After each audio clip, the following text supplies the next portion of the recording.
Look at the deals that you've got and then go, right, I'm just going to focus on these ones. Yes, I can go and look at others and don't waste time. You can keep prospecting through the pipeline, but then you're focusing on, right, calling those people and saying, what else can I get you information on? That's the most powerful question is, what else can I get you information on? Hey, it's Joseph from Best Practice. What else can I get you information on? Or hey, it's Joseph from Best Practice. The reason for my call, we've got that proposal sitting with you. We're just managing our resources internally, making sure that we're planning and we want to serve you correctly and we want to make sure everyone's available if you press go. What else can I get you information on? Yep. How are you going to approach this decision? Do you need any assistance with anything? Are you good to go with this in your business? Those kinds of questions. Okay. Cheat sheets. Okay, what do we got? Let's go. Joe, you're first. I saw you with the Way of the Wolf. I was just finishing it up the other day. I just liked one of the ones that had, when people are telling you about the issues they're having, make mental notes and don't actually resolve their pain. And it all comes back into heightening the pain. If you basically go in and try to resolve it right there and then, you could actually be doing yourself some damage as far as the sale's concerned. So I think that was a big one that I took when I was reading towards the end there. Yep, perfect. Okay, Serge?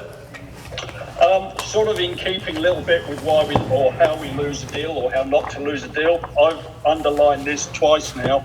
You should present your product based on what your client tells you is important. So again, going back to asking as many questions, we talk about, let's go down, why do we do this? When do we want it? How do you want it? Who's going to deliver it for you? Make sure you listen to what the client actually tells you as opposed to you telling him how lovely you are. Perfect. There's loads of other stuff in here, but the bottom line is, pay attention to what you're being told. Yeah, and then order it accordingly. That's exactly right. So that's mapping your presentation against the points raised in massive information gathering at the beginning. Yep. Excellent. I'm a firm believer of structure. I'm a firm believer of what. Have you got The Hard Thing About Hard Things handy? Have you got that book? Yeah, I'll grab it. Give me a second. Okay, Vanessa, what do you got? The next chapter I was reading in The Coaching Habit was start asking questions with what instead of why. So I guess last week I touched on stop offering advice with question marks and trying to always get your point out and trying to help them figure out the solution themselves. So instead of starting the question with what, because you do that basically just to get more detail out of them, we need to be able to allow them to discover the solutions themselves. So instead of saying, why did you do that? You could say, what were you hoping for here? What made you choose this course of action? Instead of asking why specifically. And if people, are working on something that you don't think is that important, instead of saying, why are you bothering me with this? You could say, what's important for you here? And just trying to delve down a little bit more to help them figure out the solution themselves a little bit rather than, me just putting my own kind of solution, presenting the solution first before I allow them to kind of delve a little bit more into it. Yeah, you like that? Yeah, Joseph's nodding. Okay, so Abe and Joanne are going to have a hard thing about hard things, like jousting fight.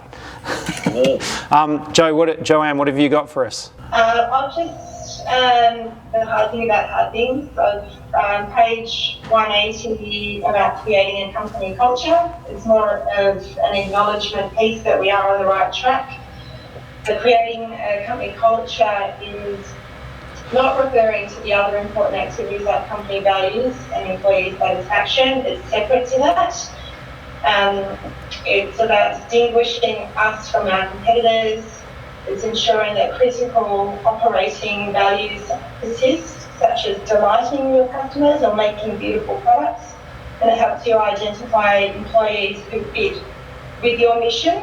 So, for example, Jeff Bezos, who is the founder and CEO of Amazon, when he started, he envisioned a company that made money by delivering value to, rather than extracting value from its customers. So in order to do that, he wanted to be both the price leader and customer service leader for the long run.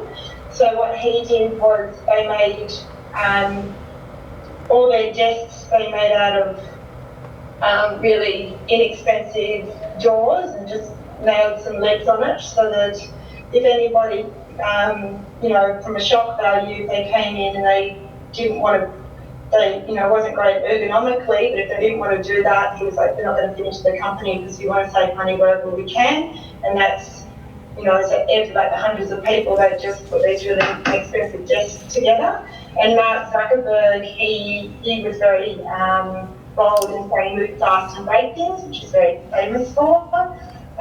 So wanting to break through and just giving, I guess, accepting that things will break along the way, but he was really prioritising move fast and break things. And one thing that we do to create our culture is this, is being empowering but also learning and growth-minded culture. So this is a really great thing that we're doing every Monday we're looking to attract growth-minded clients, and obviously we want to be that from within as well. And one of the questions that I now ask within interviewing when we're doing our own internal interviews is what book are they reading for growth? And it's really interesting to make sure that they're aligned with that. And if they say, I don't read and I'm not interested in reading, not interested in growing, then they're not going to align with us.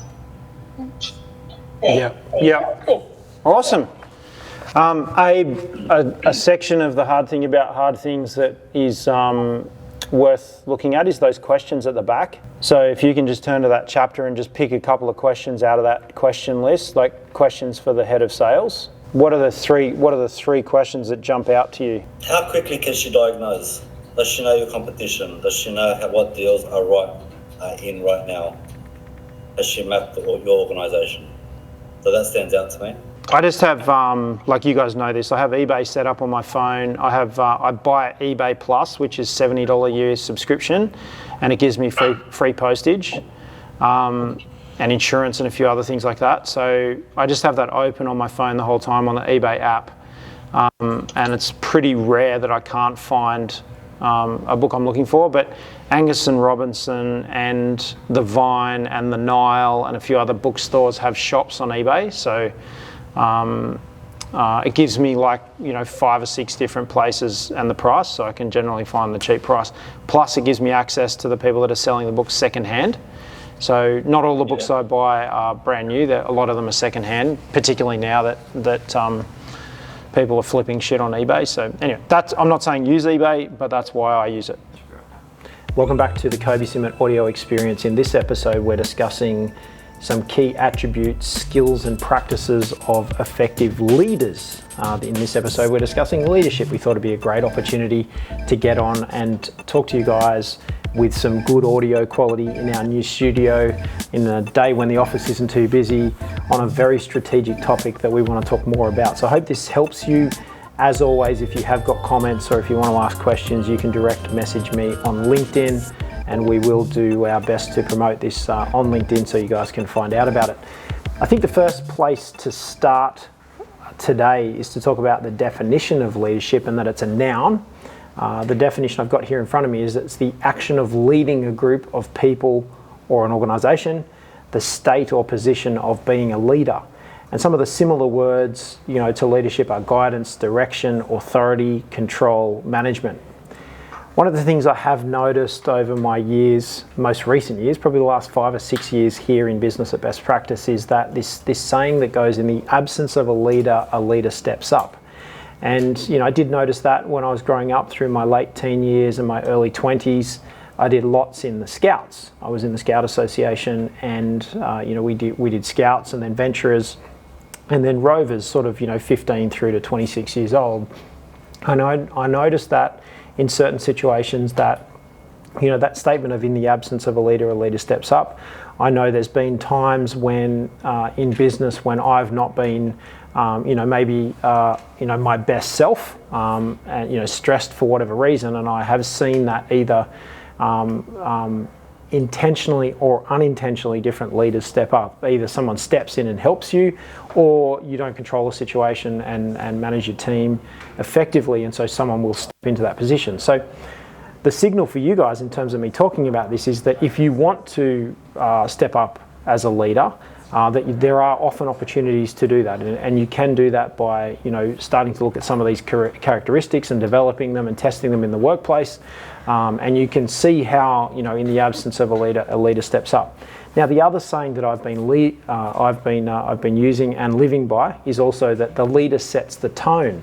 And it is very important to be setting the tone, certainly from a cultural perspective in your organisation. And so you can look around you, you're probably already starting to think about some of the people in your organisation or that you've worked with where the leader does set the tone, and also in the absence of a leader steps up. So when the leader's away, who steps up? Is it the right person or the wrong person?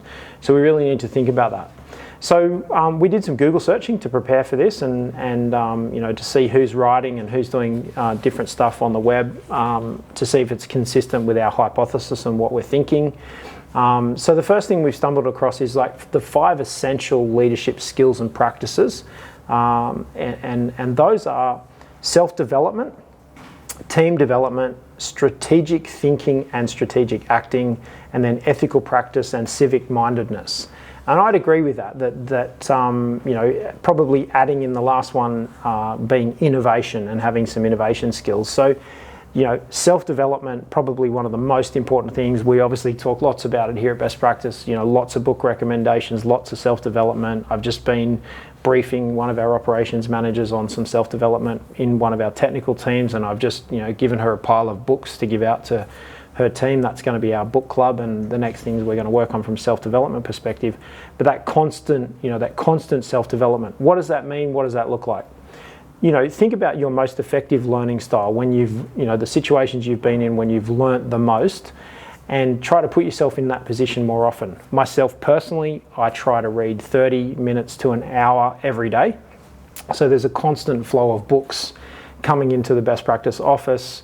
As books are recommended to me, I buy them straight away and I add them to the library, and then I'll flick through those books and look at what's in them and then mark them for a time in the future when I'm going to read them. So self-development, really important, and it's constantly giving you information from, effectively those authors become your mentors, and they've been in situations and they've solved problems in the past, and that is an opportunity for you to learn from their experience, learn from their mistakes. So self-development, number 1. Team development and developing as a team, looking at making sure your team are working to their strengths. So I personally look really closely at my team members and I make sure that I'm pushing them into their strength and looking for the gaps. I don't spend a lot of time developing my team members' weaknesses. We hire into weakness here at Best Practice, so we're looking at, where are the gaps, where are the places that we're falling down, and we might be able to try to cover some of those weaknesses, but we go looking for people who are super motivated and super strong in the areas of weakness in our business, and that's how we complement, have the team members complement each other.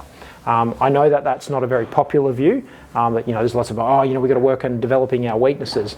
If you're playing to your strengths and you're in the right position that matches your strengths, then you're going to be happier, you're going to be more effective, more confident. And if someone is passionate and motivated about closing out on their weaknesses, then of course they can go and do that self-development and team development in that area. But here at Best Practice, the team development is around how do we work more effectively executing our strengths. Strategic thinking and acting.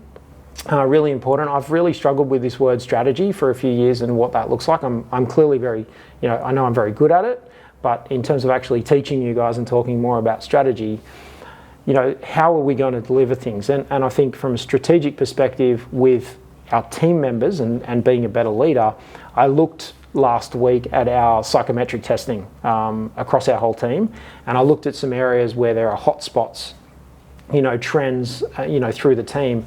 And strategically, I can readjust how I deliver my message.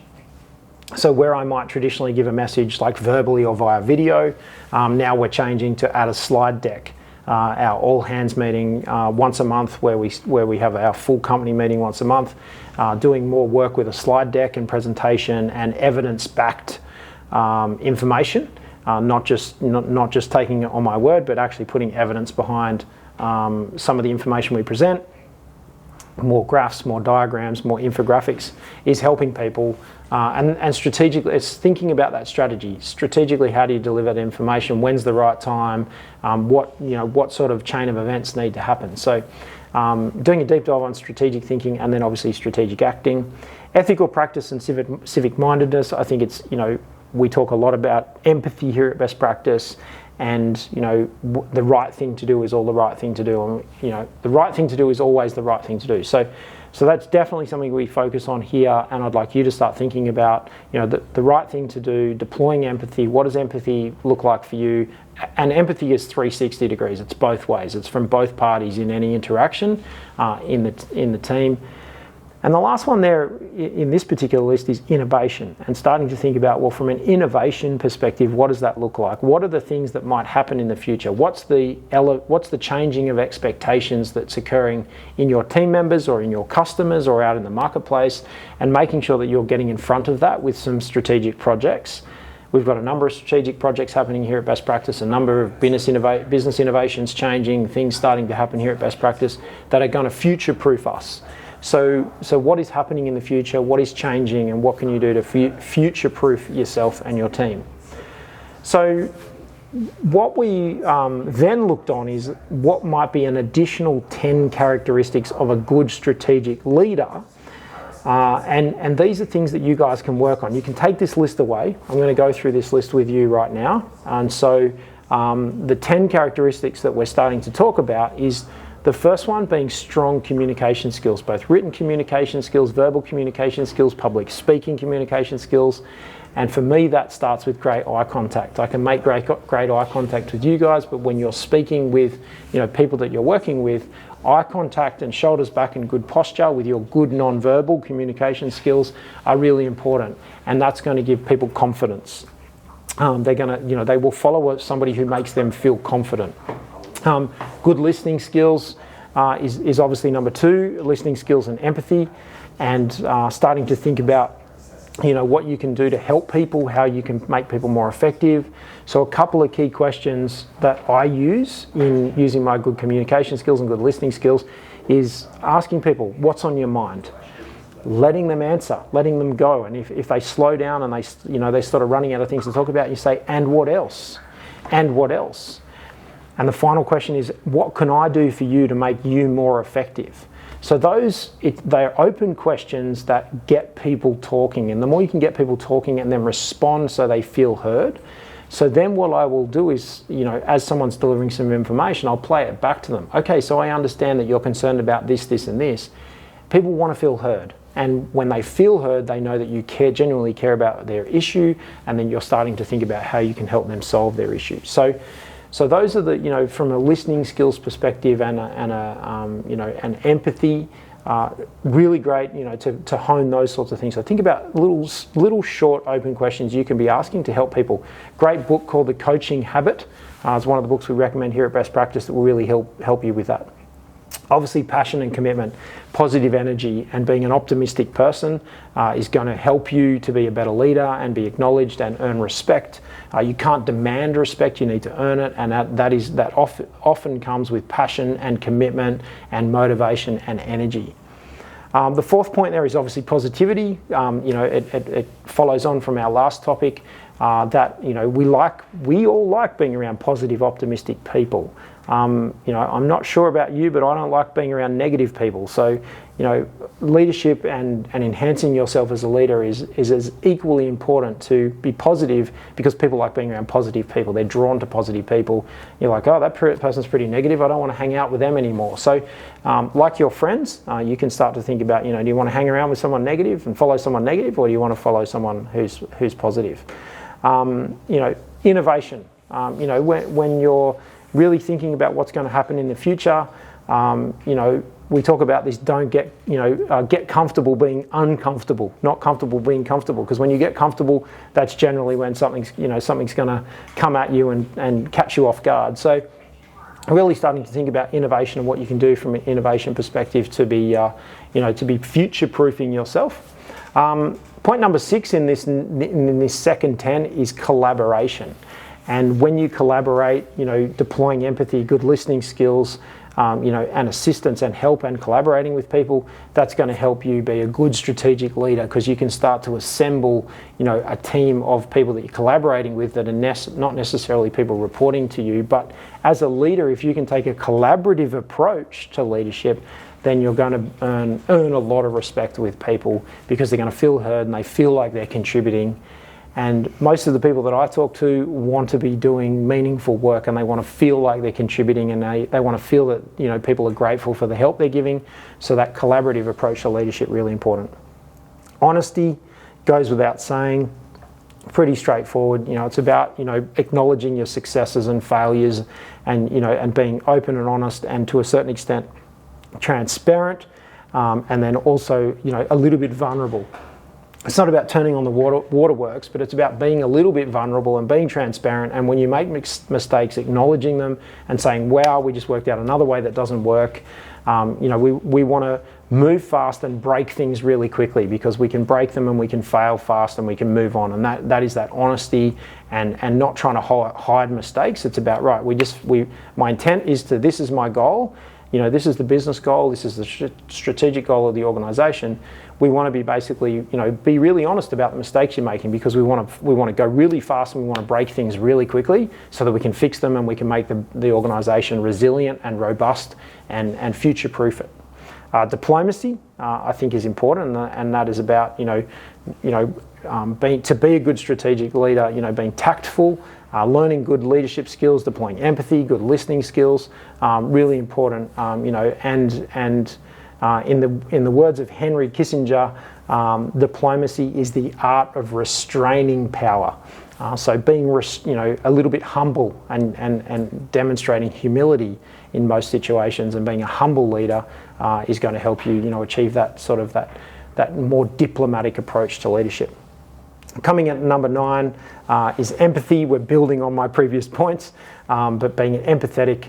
You're not the therapist of the organisation, but if you can deploy some empathy and you can teach empathy. So we've been doing a fair bit of work here at Best Practice, teaching different team members empathy and how to deploy that with their teammates and their colleagues. A really important point. And the more that you can do that to be a good listener, empathetic leaders gain the respect of employees and more likely to be successful and successfully execute the organisation strategies, because they know exactly what it takes to get the job done and who's involved and what's going to happen. The final point there, which I've already touched on, is obviously humility. So humble leaders admit their mistakes, apologise when necessary, and always share credit. And sharing credit's really important. And in fact, give all the credit to your team, because it's your team that helps you deliver the results that you're there to do. So, you want to be a human, not a robot, and more relatable. So, it's best practice to empower and reward others instead of acting like the smartest person in the room. And in fact, I never think I'm the smartest person in the room, because it's my team that actually makes me really look good. I'm just the talking head that gets it out in front of the group. But those are the 10 things that I wanted you guys to really be concentrating on from a leadership perspective, what you can do to move forward, and start thinking about that. If you want some great books to read, probably the 3 books that I'd recommend, actually 2 books I'd recommend, both by Simon Sinek. The first book is Start With Why, and I think that's one of Simon's great books. And the second one is Leaders Eat Last, both by Simon Sinek. 2 excellent books on leadership that I'd highly recommend. And of course, more watching and listening of Best Practice TV. So if you've got any questions, if you've got any comments, did you like this? Did you not like it? Was it really good to remind yourself, what is great from a leadership perspective? I hope it was thought-provoking.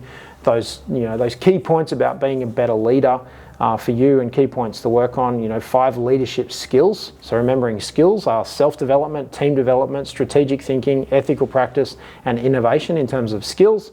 And then remembering some of those 10 characteristics of being a good leader, which was, passion and commitment, positivity, listening skills, innovation, collaboration, honesty, diplomacy, empathy, and humility. Those features, if you like, of a good leader and the skills of a good leader. But overall there, we're thinking about listening skills. I think that the 2 takeaways for me are really great. Listening skills, understanding what empathy means in your organisation, and understanding what you can do to be a better leader, to grow in your career. Lots of stuff obviously available on Best Practices in Leadership, and more things coming through from us here at Best Practice on our website. So I hope you've enjoyed this experience of the Kobi Simmet podcast and the Kobi Simmet audio experience. If there's a specific topic you want me to talk more about right here on our podcast, I really enjoyed doing it. This was a quick, snappy one just to jump on and give you guys a little bit of a update on what we're up to and what we've got going on here at Best Practice. I hope you've enjoyed the Kobi Simmet audio experience. Don't forget to share it with your friends. We're available on all of our favourite podcast platforms. If you are watching this, we do record, obviously, the podcast as a video, so you can check that out on Best Practice TV. And I hope you're enjoying all the posting we're doing on platforms like LinkedIn and Instagram. So if you have got a question, the best place to ask me questions is a direct message on LinkedIn or comment below any of the videos. We do check the inboxes for our social platforms. So I hope you've enjoyed this. Please, if you're watching this live on YouTube or if you're watching it on YouTube, hit that like button and subscribe. And I hope to see you out there next time on Best Practice TV and right here on the Kobi Simmet audio experience. Bye for now.